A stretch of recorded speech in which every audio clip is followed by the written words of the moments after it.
And I think what we find too as entrepreneurs and solopreneurs is that when we start to do these things, and whether it's a passion project on the side or doing something that's a much larger step, sometimes we're surrounded by people, Charles, that are not willing, able, or sometimes are afraid to do those things too.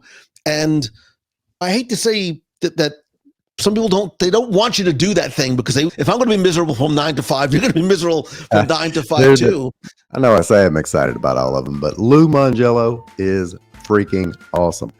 This gentleman 20 plus years ago packed up all of his stuff from Jersey, attorney, IT business, headed down to Orlando, Florida to pursue his dream at becoming a Disney expert, and wrote a book, did all the stuff, all the things, and now he has the top Disney podcast in the world. How does that help us today with Do More by Doing Less? He's going to go into a lot of detail about not just following a certain project that you have that you would be passionate about, how you built a community, how you built a brand, and how you did it all in less time. Listen in. Do More by Doing Less with me, Charles Alexander, for small business owners, startups, and busy folks. How did you end up with a Buc-ee's cup and you've never been to Buc-ee's? I always have different Tervises and Corksicles and things like that. And I think during a live show one night, somebody mentioned Buc-ee's and they were building one in Florida. I said, I'd never been before. So somebody sent me a Buc-ee's care package, I think, as a way, not from the marketing team, just somebody who loves Buc-ee's, because they're like Disney fans, right? They're rabid Buc-ee's fans. That's right. Buc-ee's is the Disney of gas stations. Nice. I like that. Speaking of which, I usually don't get into a ton of backstories here, but dude, how did you go from it was an attorney in New York, correct? New Jersey, close enough. Yeah. Jersey. Well, not close enough. That'll get you in trouble in some places. How do you go from that to being Disney guru #1 and having a top rated podcast talking about Disney? The Reader's Digest condensed version, right? I'm a lawyer in New Jersey. I have an IT consulting company on the side because I was a tech nerd and I just didn't like to sleep. Yeah. I was sort of juggling 2 full-time careers, watching infomercials late at night before I fall asleep. I had this idea of making something once and reselling it. And the idea of a book came to be. And I wasn't smart enough to write about the law or computers, nor did I have an interest. And I really wrote the book I wanted to read. I've been a Disney fan since I was a little kid. I love the minutiae and details. And there was no Walt Disney World trivia book out there. The personal passion project, for no other reason than just to see if I could get it done, and sort of that just personal challenge, was to write the book. I learned everything I could about the book publishing industry, found a publisher, and when the book came out, I thought that was going to be it, and little did I know it was sort of the first step to a much longer circuitous journey. You write a book, it's on something you're really passionate about, and I tell a lot of you did the opposite of what I actually tell a lot of people. Look, passion is great, but you got to follow some kind of skill set before you just take off and do whatever you want. But apparently Lou just threw that out the window and did whatever he wanted to anyway. So the book takes off, and then what? The book, I don't know if I'd say it takes off, but the book, this is 2003, 2004, the book came out. 20 years ago. I designed a little 2-page brochure website about me and about the book. I start getting emails from people with all kinds of questions about it, because again, there's not a lot of information. The words social and media are not together yet in early 2004. I started writing articles, which is what we called blog posts back then, and then started a discussion forum and community in early 2004. And that's really when sort of everything changed for me. That was sort of the realization, wait a minute, I'm not the only semi-adult nerd sitting in their basement that thinks about Disney as much, because I thought I was alone. I thought it was really just me. And I found out there's a much, much larger community out there. As you find this larger community, which, by the way, we're going to come back and kind of dig into it a little bit, since everybody I know wants to build some sense of a community. As you're starting to build it, at what point do you look around and say, all right, that's it, folks, we're packing the bags and heading south? I mean, it really did sort of happen that way. When I launched the community in January 2004, 29 people signed up, and I was like, that's amazing.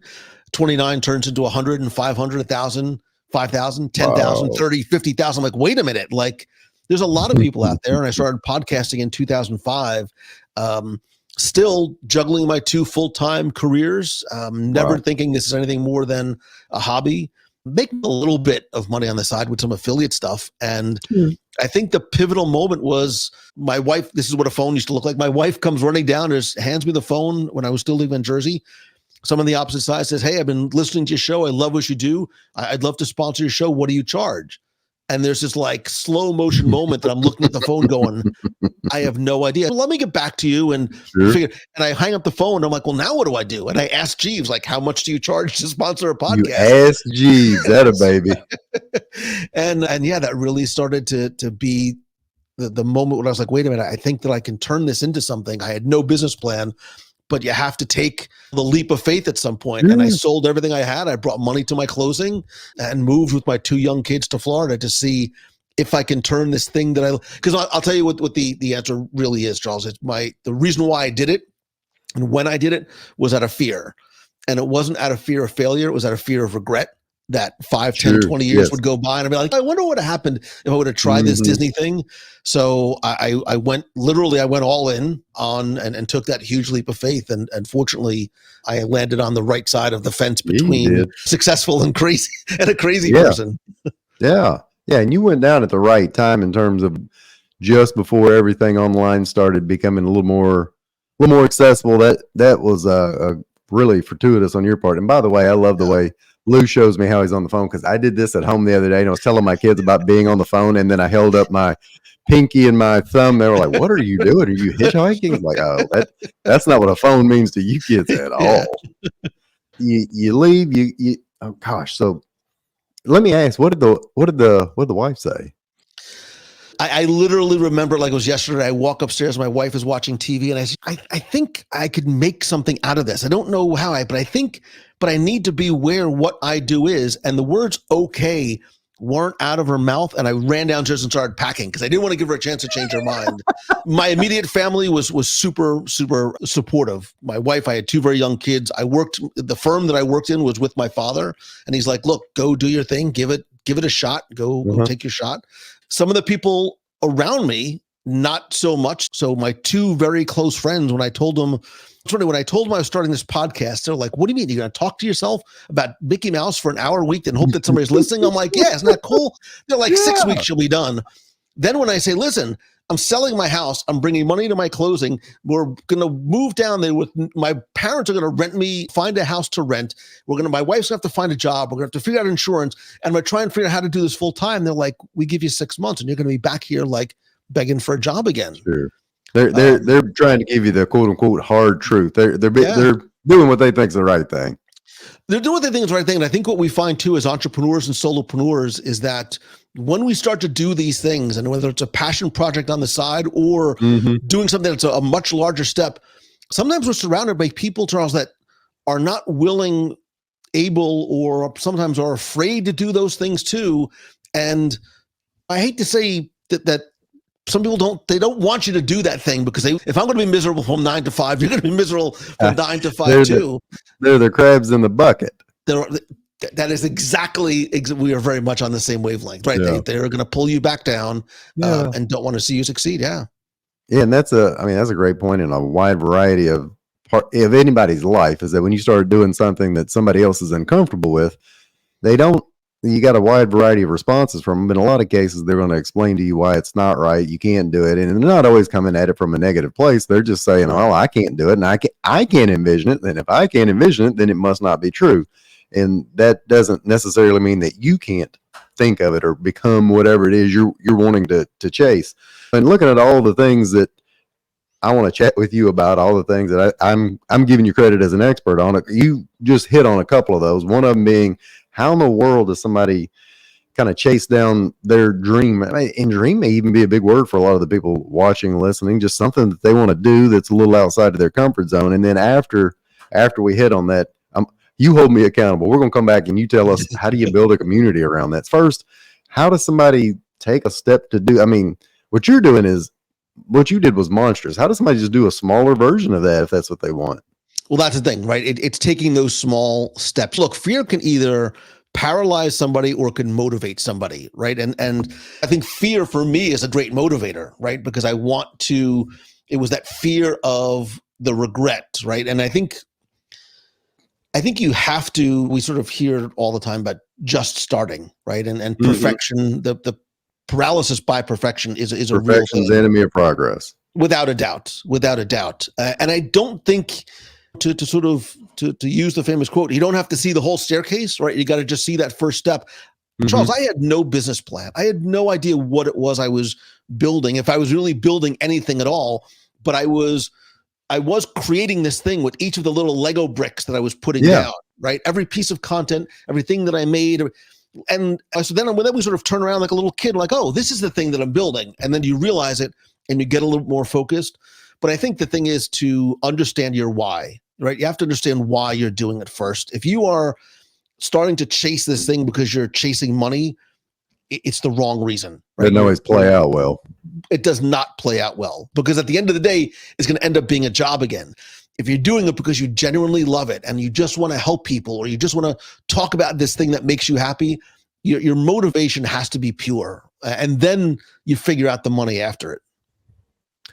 Once somebody decides that, and I'm big on trying to help people do more by doing less. That's my very boring Disney version of what you're doing. And I love that. The people that, but a lot of the people that watch, listen, they're solopreneurs or maybe they've got 10, 20 people, or they're an advisor, an agent.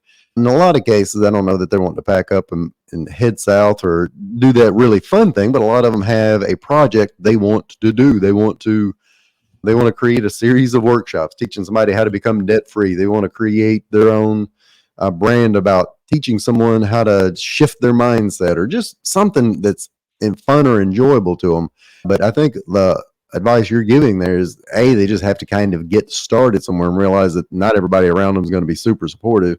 So how do they go about, after they make the decision to do that and they start something? The biggest key to any of this that I always come back to is they got to have a group or a community or whatever, insert buzzword here. They got to have something around them where they have other people that are interested and that will be supported. You've grown a massive community. Now, granted, Disney people are a whole different breed of animal. We've been, dude, we've been to Disney twice. I've got kids that are 15, 12, and 11. We took them when they were little, and then we went on the Disney cruise, and oh my God, that's a whole different story. And I see that is a subculture of its own. So how do you tell people to build their community and find their subculture? So I'm going to take a step back first, because I think before you take any of these steps, before you do any of these things, you have to be prepared mentally, physically, emotionally, spiritually, however way, for sacrifice, right? None of these things are as easy as it looks on Instagram, right? Like it's work. And I think that's why we'll use podcasts, for example. That's why most podcasters stop podcasting about episode 8 or 9. Because that's right. This is a lot of work, and I'm not making money. And I don't have this huge community. It is a long road to hoe, and you need to go. And that's why your why has to be pure. You've got to be willing to make the sacrifices in time away from your family, staying up late, giving up binge watching Seinfeld, whatever your thing is, to invest in the thing that you're doing, because you've got to believe in it wholeheartedly and 100%, because if you don't, you can't get the people around you to believe in it too. And that's sort of the foundation too of building community. And for me, I think it's simple, not easy. Authenticity is used as a buzzword now, but it's incredibly meaningful to me, because you need to be a magnet for the kind of people that you want to attract. And I know this sort of flies in the face of what we're taught or what we think that we want to do. Charles, I don't care about the numbers. I don't. Like, nearly 20 years later, I don't check my downloads every day. I check it maybe once a week just to make sure that the show is actually working. Yeah. Right? I don't care about the number of people who are in my community. I care about the people who are in my community.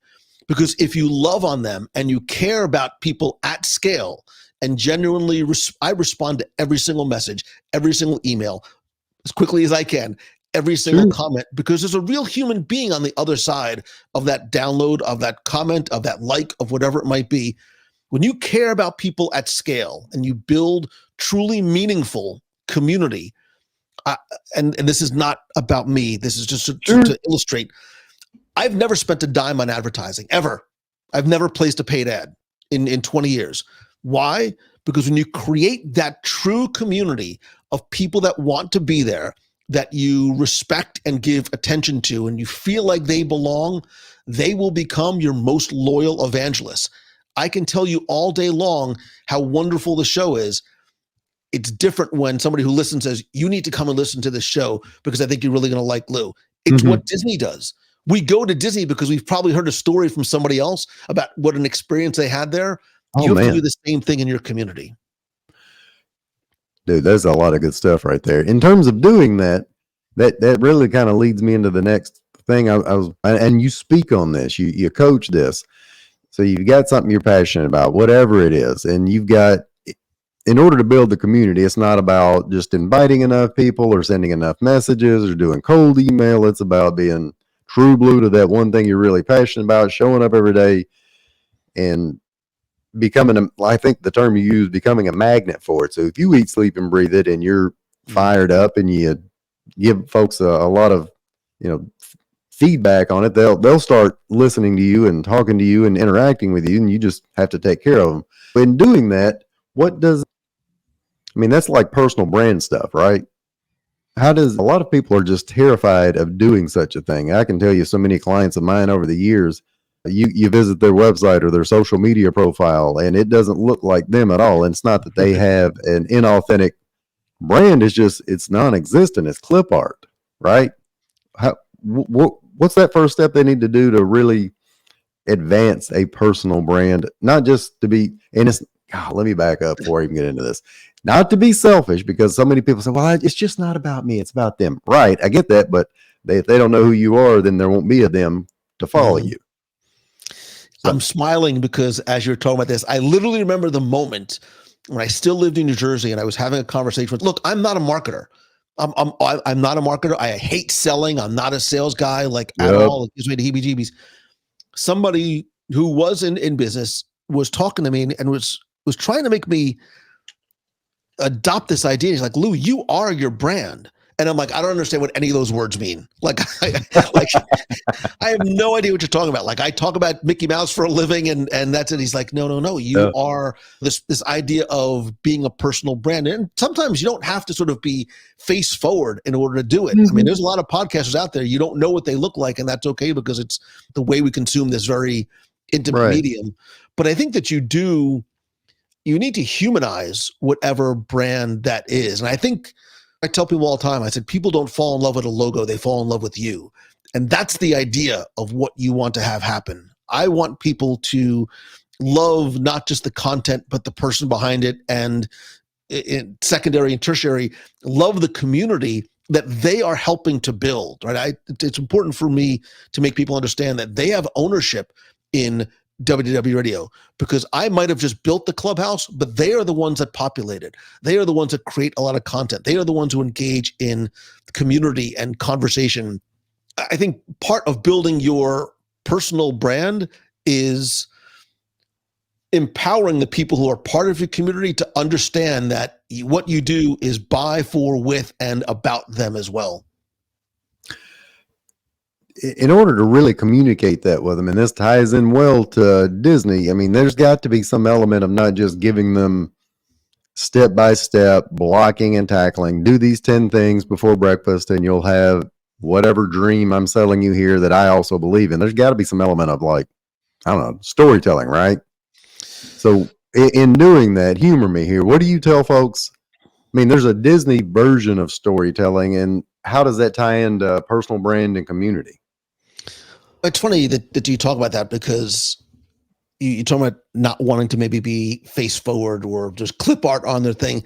People, and I think especially in this medium like podcasting, whether you do video, live video, if you write, whatever, the more people care about your content, the more they're going to care about you. And for me, the more I let people in to who I am, I've been doing live video every week since it's coming on 17 years now. And and podcasting is the heart of what I do. Community is the soul of what I do. And live video is one of my favorite things to do, because we don't just put out content and wait for a response. It's that live interaction and engagement.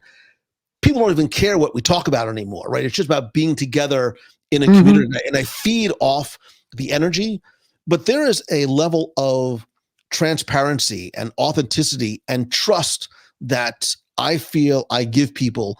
There's times I'm always very honest, sometimes very emotional, especially during live. I joke around sometimes like crying is podcast gold, but it is and it isn't. But it's showing the community that I'm willing to be vulnerable because I trust you. And there's huge value in that, right? We're not talking about sort of the monetization value, but there is in a step down the road, there is value in the expression of vulnerability and trust. Look, at the end of the day, Charles, I feel that we are all in the relationship business. I don't care what it is that you do, what it is that you sell, whether you're a podcaster, content creator, brick and mortar entrepreneur, we are all in the relationship business. And that is the thing that you have to authentically master. Well, in doing that, that sounds like a lot. Disney, and I keep relating it back to Disney, and I know what we're talking about in terms of caring about your community and branding. I always like tying it back into your main theme because I'm assuming you picked up a lot of it from them, and not just caring about your community, but that all goes hand in hand. How are you creating? What have you picked up from Disney in terms of like the customer experience that you're creating, the community, the vibe? How do those two relate? There's no other company on the planet that has the brand loyalty that Disney does. I am not the only lunatic, Charles, that moved down to Florida, right? If I was smarter and had more money 18 years ago, I would have bought up all the empty land around me that's no longer empty land, because there's a lot of people that have moved down here to be close to this thing. The reason why we go, and the reason why we go back, and the reason why we are evangelists for Disney is because of the customer experience, because they continually exceed our expectations. Prices go up every year. People online complain about it, and we still go. The parks are still packed. They're still at 98% capacity in the hotels because they know that they're going to over-deliver on the experience that we get. We have to do the same thing. We need to over-deliver on whatever promises you are making to your customers, your consumers, your audience, your listeners, whatever it might be. I talk a lot about this in my momentum events and in my coaching and when I do professional speaking, are these lessons that we can take from the Disney parks, from Walt Disney, because going to those parks and going in with this mindset and this eye is a masterclass on customer service, customer experience. So when you hear people talk about their Disney experiences, they're not coming home, quote unquote, around the water cooler going, yeah, this ride was great. And we love this ride. What are they talking 100%. About? They're talking about the cast members, right? This cast member did this thing for my daughter, made my son feel like he was a prince. They did this thing, they did this thing for my wife. We're talking about the interaction, the relationship-based stuff that happens that is not necessarily in a manual that every cast member is given, but it is it's a mindset, it's a philosophy, and it's a culture that they build that we can translate and interpret whether you are a solopreneur or whether you are running a Fortune 500 company. Dude, I need to get a bracelet and be like, what would Disney do? WWDD. You should operate under that mindset. Like, how would Disney over-deliver on this situation, especially when it comes to like service recovery? When something goes wrong, how do you make it right?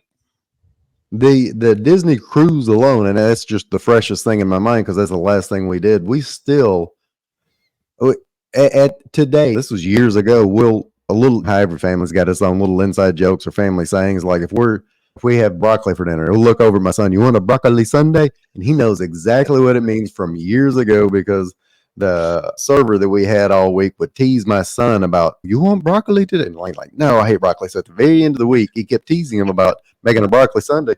Hey, brother, he come out and said, I have a special treat for you. And Lane's eyes get all big and he pulls a little napkin back and it's a broccoli sundae. And it's a little things like that. And there's a ton of stories that I wouldn't bore you with, but we all week that resonate with us today that cost them nothing, that took no effort, that took no training. It was just the culture.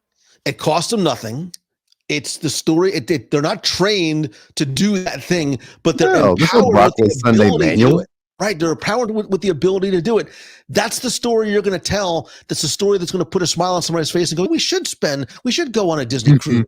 We should, because that's what you're going to get when you get from, and you don't get it elsewhere. I just came from 2 other cruises.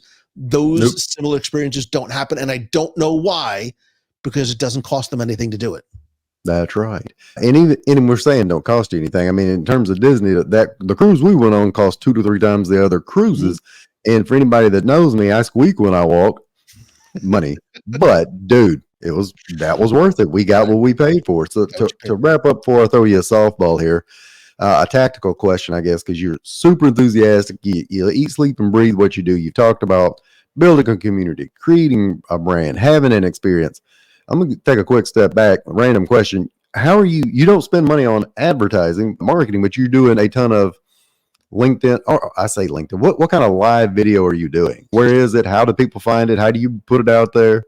I've been on a few different platforms over the years. Currently, I'm on Facebook Live because when I moved from my discussion forums, I moved to a Facebook group. It's where the community lives, although I do experiment with some of the other ones. You've got to sort of go in the place and in the content creation that not only you're comfortable with, but that your audience is going to be with as well. Good deal. All right, so we're wrapping up here. God, 25 minutes flew by. So let me ask you a quick question and couple of them here. First off, do you have a book that I know you've got books, but do you have a book that you got that you like, that you recommend, that you've read lately that kind of tie into anything we've discussed here? Oh gosh, there's a couple of books and forgive me, I can't remember the exact. It's called Japan is Me, JAPONISME, and it's this small little, very easy to consume book about a number of different Japanese philosophies that are honestly simple but transformative. The idea of Kaizen and Ikigai and doing the things that you love and small continuous improvements. You can apply them to your life and you can apply them to your business. And I have found them to be wonderfully easy to consume yet transformative. When looking at things that you love to do, you do all the time, what are a few things in your life, this is Do More by Doing Less podcast, by the way, that you should be doing a little less of, Lou? I should be working less. I should be stressing less. But what, Charles, I freaking love what I do. Like, I'm excited to get up in the morning. I hate being tired and falling asleep at night. Like, weekends don't matter. Like, I love that. And the day that it stops being fun is the day that I'll stop doing it. I should be delegating more. I'm just starting to let go of some things, and it's being able to do that has been wonderfully helpful. And I will say that a word that I learned recently that it was very, very hard to do, especially when it came to money and things like that, is the word no. And being able to say no to things has been helpful to free up a lot of space on my calendar and space up here. That's a good call. I mean, Walt stayed up and was obsessed 24/7 about everything about that park, but he did have to go out and hire some Imagineers to make it all happen. Yeah, do the things that only you are uniquely qualified to do. That's right. And let's say Lou starts doing the things he's only uniquely qualified to do, and he delegates just a smidge more. What will that allow you to do more of? Probably start saying yes to it. Probably do some things that have been on my whiteboard for years, and I'm finally getting around to what's on that whiteboard? Give me one thing. I'm so in addition to sort of the Disney side of everything I do a lot of speaking and coaching, consulting, and I do events and things like that. And I'm building in some new offerings this year that will allow me to scale that a little bit more. I love working with people one-on-one and in small groups and masterminds, but I want to be able to make things that are more easily accessible and consumable for people on that side, because I want, like I said, I want people to feel the same way that I do when they get up to do what they love every day. Fantastic. Lou, how does somebody find you, bud? You can find everything I do on the Disney side of things at WDW, like Walt Disney World, WDWradio.com. And everything else I do, and on social, it's LouMongello.com. LouMongello.com. All right, friend, I appreciate you hanging out with us today. Fascinating stuff. Thank you very much. Don't take off just yet. I've created a new program just for you, helping overworked entrepreneurs create their very own 4-day work week in 90 days or less. Look, if you'd rather spend more time with family, friends, traveling, exercising, having the time to do what you want instead of, putting out never-ending fires, tackling another to-do list, and checking email at 9 p.m., then go to my website, yourcharlesalexander.com. If you've created the income you want but don't have the time freedom you deserve, then this is for you. And as always, if you don't, an angel may actually lose its wings. True story. Have a great day.